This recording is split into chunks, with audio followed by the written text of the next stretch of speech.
Hey, what's up guys? Welcome back to another episode of TikTok. Now this is just going to be a short opinion video on the last episode of Game of Thrones. So if you haven't watched the episode, go watch the episode because this video will obviously contain spoilers. And if you don't watch the episode, you obviously won't understand what I'm talking about. So without further ado, let's go on with the opinions. Now for the start of this episode, I don't like how there are still so many Dothraki and Unsullied left in King's Landing to fight for Daenerys, because I thought most of these people died in episode 3. Even Dan and Dave said the same thing themselves. They said that in episode 3, what we were witnessing was essentially the end of the Dothraki, but there are still so many of them here. But anyway, aside from that, I just want to say that Grey Worm is such a complete dickhead in this episode. I really don't get why the lords and ladies of the Westeros really listened or even respect his claims or wishes, because he holds no power here. Just kill him and get on with it.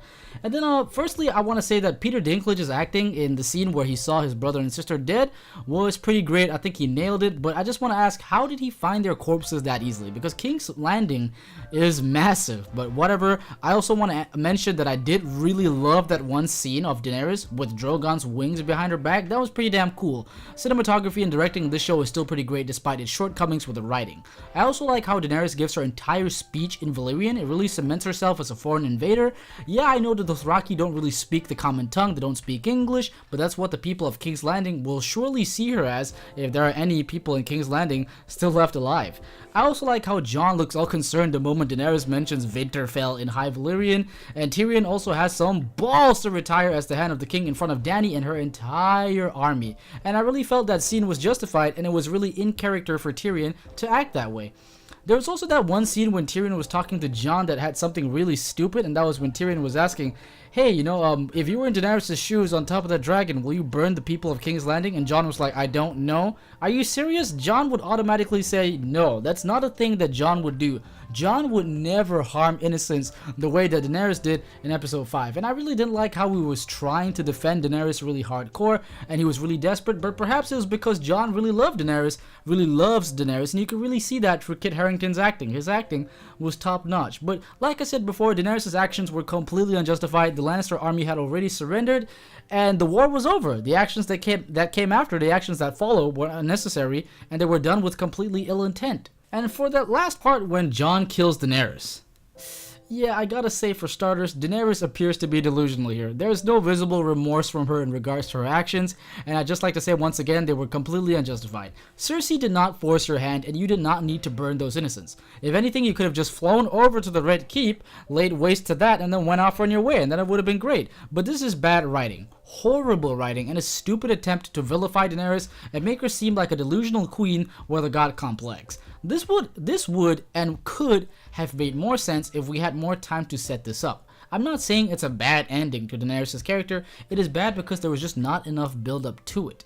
We only had one rushed episode for us to seemingly ease and transition into this new development, and it wasn't enough. Jon killing her was appropriate, but it was just goddamn sad. Imagine going through what Dany went through after all those seasons just to die like this. This is tragic, and it's really unfortunate that her saga ended like this. I wasn't a massive fan of the character, but I just felt that her arc was done dirty and that she honestly deserved better. Poor Jon, he just can't catch a break. And I also really didn't like how people kept paying attention to Grey Worm. Just fuck this guy, man. Just kill him and get it over with. You don't really have to listen to him. His queen is dead. And like I said before, kill this cunt and move on. And I also like that one funny scene in the Dragon Pit where Edmure was trying to shoot his shot and try to claim the Iron Throne, but he was very hilariously shot down by Sansa. And Sansa declaring independence for the North was a little bit odd. I don't think she could or she should get to decide that. And the Northmen would be okay with Bran being king because, Bran's a Stark. And oh yeah, Bran as king. I mean, the basis of choice for him as the king was pretty odd, because Tyrion says that, who would be a better choice than someone who has a great story, and who would have a better story than Bran? And I just want to say that I don't really agree with that one. I could think of like 10 other characters with a more interesting story than Bran, but I digress. It's a boring choice, but I'd rather have Bran on the throne than Sansa or anyone else at that council at least. I also don't like how Grey Worm still attempts to challenge his authority or undermine his authority. Like, why does this guy's opinion still have any weight? Just kill him there, like I said before. Bran choosing Tyrion as his hand was also nice, but this cuck lord openly admitted that he knew things were going to go this way, and I'm like, wait. Just think about that for a moment. Bran knew that Daenerys would do this. Bran knew that Jon telling Sansa and Arya about his heritage would have these repercussions, and Bran basically knew the entirety of the future. Wouldn't he have more to say in the Battle of Winterfell against the forces of the dead, at least? And I know he isn't concerned with politics or the Iron Throne, but he would at least have more initiative and resolve to assist in the battle against the Night King, right? But he spent more time talking about wheelchairs from a century ago, or maybe I'm wrong and Bran actually has been plotting the entire time to take the Iron Throne, you know? But that's a bit too tinfoil in my opinion. Yeah, but you know, Tyrion Lannister as Hand of the King, that's okay. And honestly, it could have been a lot worse. I would have preferred either Jon or Daenerys to have sat on that stupid chair, and it would have been cliche, but it would have been better for a character who has had a great arc throughout the show to sit on the Iron Throne, as opposed to Bran, whose arc has been, I don't know what words to choose, but great isn't one of them, and that's for certain. I don't have much to say about this part in particular, the part with the, you know, their compromise about Jon's fate, but I did like that one scene with Brienne adding more good stuff to Jaime's legacy as commander of the Kingsguard. That scene was very sweet, and it got me pretty choked up, I have to admit. I don't know how, I also want to say that I don't know how the Lords of the Reach accepted Bronn as the new Paramount Lord. That's a bit bullshit. I think they would completely detest that idea, but hey, whatever. Lastly, just bring freaking Jon back. Grey Worm and the rest of the Unsullied cunts have sailed away. He'll never know if Jon comes back. This part has me really quite miffed. Like, why do they even listen to this dude? It's fucking hell.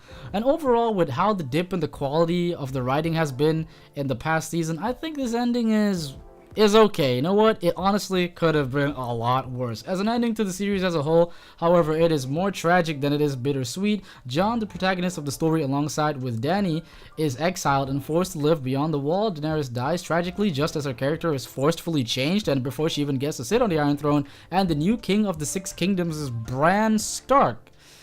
I would have never guessed from the start that Bran Stark would be the king of the Iron Throne, but hey, he is. So in a way, it is a little bittersweet, but I think it's more tragic that it is bittersweet, and it is truly saddening to see 8 seasons of Daenerys, only for her story to end that way. But as a story conclusion to the whole series, I think it could have been done a lot better. I didn't have any mind with the first 7 seasons. I thought season 5 was a bit off, but it was never this bad. As a whole, season 8 is just, in terms of Game of Thrones quality, quite possibly the worst season of Game of Thrones ever. Actually, no, it's not quite possibly. It is easily, unequivocally the worst season of Game of Thrones. And I think a lot more time should have been dedicated this season. Maybe give like 7 more episodes. It should have been a 13-episode season to really flesh out all the plot points that they were trying to go for so they could have a solid conclusion. But overall, as a fan, I can't say I'm pleased. I'm a little disappointed, and I wish there was more to this series than the ending we got. You know, perhaps a larger 60-minute epilogue to the events that took place in this episode. But yeah, that's it. Those are my opinions of Game of Thrones and the Game of Thrones story.